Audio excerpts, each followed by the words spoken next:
बिस्मिल्लाहिर्रहमानिर्रहीम। अस्सलाम वालेकुम। हाजिर व नाजिर होने का मामला।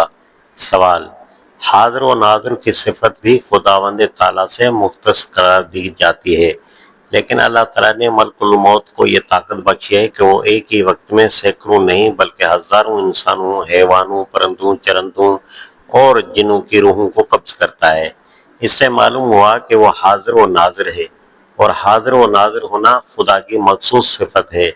यहाँ अगर ये कहा जाए कि अल्लाह ताला ने एक फ़र्ज की अंजाम दही के लिए अपनी ख़ास सिफत फरिश्तों में वदियत कर रखी है, तो जो लोग हाँ हज़रत सल्लल्लाहु अलैहि वसल्लम में सिफत हाजिर व नाजिर का होना और खुदा की तरफ से अता किया जाना मानते हैं, आखिर उन्हें मुशरिक क्यों कहा जाता है?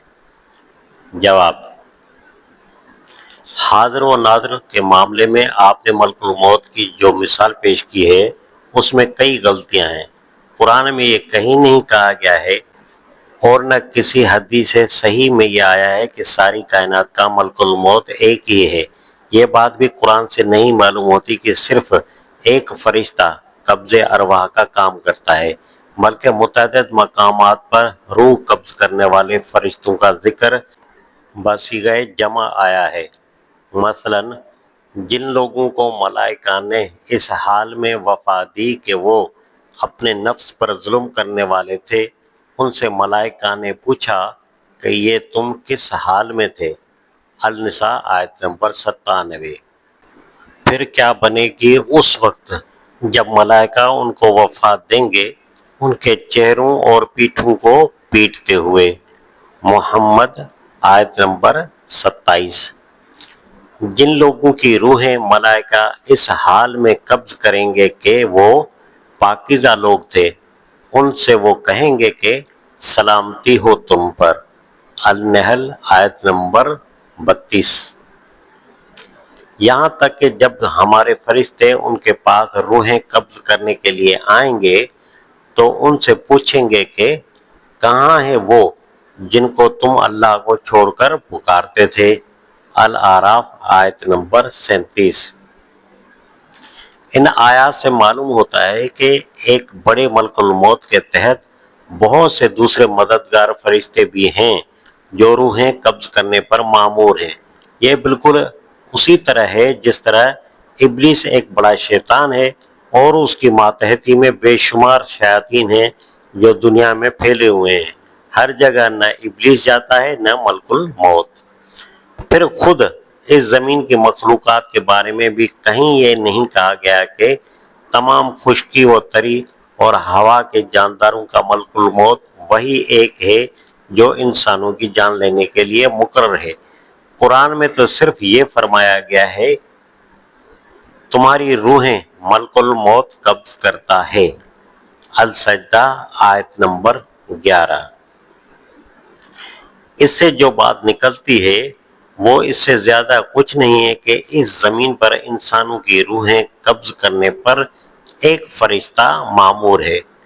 अगर बिलफर्ज यही एक फरिश्ता रोए ज़मीन पर तमाम मरने वालों की रूहें कब्ज करता है, तब भी ये बहुत ही महदूद पैमाने की एक ताकत है जो अल्लाह ने अपने उस फरिश्ते को अता फरमाई है। उसको आखिर अल्लाह ताला की उस लामहदूद सिफत से क्या निस्बत है कि वो सारी कायनात में हाजिर व नाजिर है?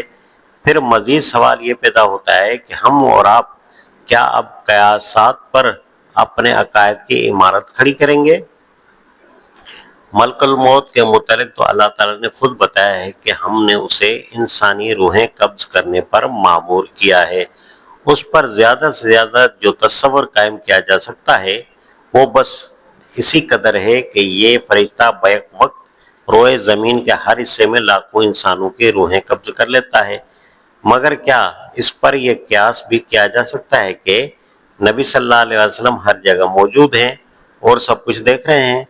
इन दोनों बातों में आखिर क्या मुनासबत है कि एक को दूसरी पर कयास कर लिया जाए, और फिर कयास भी ऐसा कि वो अकीदा करार पाए और ईमानियात में दाखिल हो और लोगों को उस पर ईमान लाने की दावत दी जाए और न मानने वालों के ईमान में नुक्स साबित किया जाने लगे।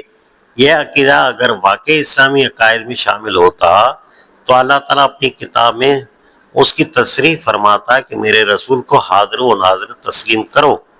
حضور صلی اللہ علیہ وسلم خود ہی یہ دعویٰ فرماتے اور اسے ماننے کی دعوت دیتے کہ میں ہر جگہ موجود ہوں اور قیامت تک حاضر و ناظر رہوں گا۔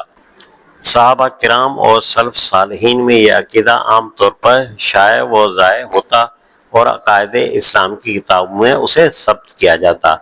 آپ نے بعض حضرات کو مشرک کہنے یا نہ کہنے کا جو ذکر فرمایا ہے اس کے بارے میں میری رائے شاید آپ کو معلوم نہیں ہے۔ میں ان مسائل میں ان کے خیالات کو تعویل کی غلطی سمجھتا ہوں اور اسے غلط کہنے میں تعامل نہیں کرتا، مگر مجھے اس بات سے اتفاق نہیں ہے کہ انہیں مشرک کہا جائے اور مشرکین عرب سے تشبیہ دی جائے۔ میں ان کے بارے میں یہ گمان نہیں رکھتا کہ وہ شرک کو شرک جانتے ہوئے اس کے قائل ہو سکتے ہیں۔ مجھے یقین ہے کہ وہ توحید ہی کو اصل دین مانتے ہیں اور اسی پر اعتقاد رکھتے ہیں، اس لیے انہیں مشرک کہنا زیادتی ہے۔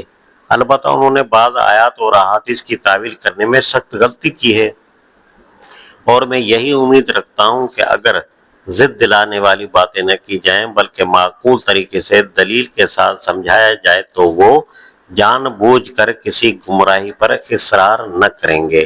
ترجمہ القرآن، مارچ 1962۔